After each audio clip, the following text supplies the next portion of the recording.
ہم ہائے حسین والے نہیں، واہ حسین والے ہیں۔ حضرت امام حسین کو جب کربلا میں شہید کر دیا گیا، آپ کا سر نیزے پہ اور آپ کا جسم مبارک کربلا میں تھا، بعد اس کے آپ کے اہل خانہ کو، آپ کے ساتھیوں کو کربلا سے لے جایا جاتا ہے۔ پہلے عبداللہ ابن زیاد عورتوں کے ساتھ بدتمیزی کرتا ہے، پھر جب یہ قافلہ یزید کے دربار میں پہنچتا ہے تو حضرت بی بی زینب نا عورتوں میں پیچھے ہو کے بیٹھی ہوئی تھی۔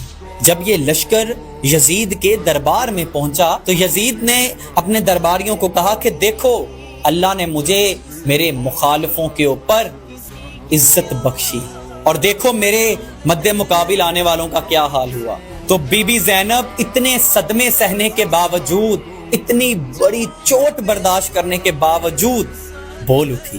آپ کی آواز توانا اور جاندار تھی، آپ کی آواز میں رعب و دبدبا تھا۔ جب آپ نے سنا نا کہ یزید بدبخت کہہ رہا ہے کہ اللہ نے مجھے عزت بخشی، تو آپ نے فرمایا کہ یزید تو بکتا ہے، تو بکواس کرتا ہے کہ تجھے عزت سے نوازا گیا، یہ تیری حکومت ہے، 4 دن گزریں گے کوئی تجھ پہ لعنت بھی نہیں بھیجے گا، اور میرے بھائی کا ذکر قیامت تک ممبروں پہ بیٹھ کے بیان کیا جائے گا۔ اسی وقت میں جب امام حسین کی لختے جگر آپ کی بہن حضرت زینب یزید ملعون سے گفتگو کر رہی تھی نا، تبھی اسی وقت میں دربار کے اندر حضرت محمد مصطفیٰ صلی اللہ علیہ وسلم کے ایک نبینا صحابی موجود تھے۔ انہوں نے اپنے ساتھ بیٹھے جناب نعمان بن بشیر رضی اللہ تعالی عنہ کا ہاتھ ہلایا اور کہا کیا دربار میں علی آ گئے ہیں؟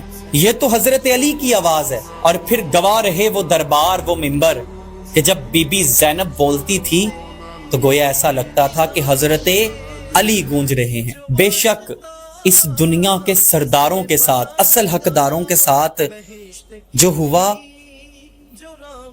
اس کا دکھ کوئی بیان نہیں کر سکتا، لیکن وہ مظلوم نہیں تھے۔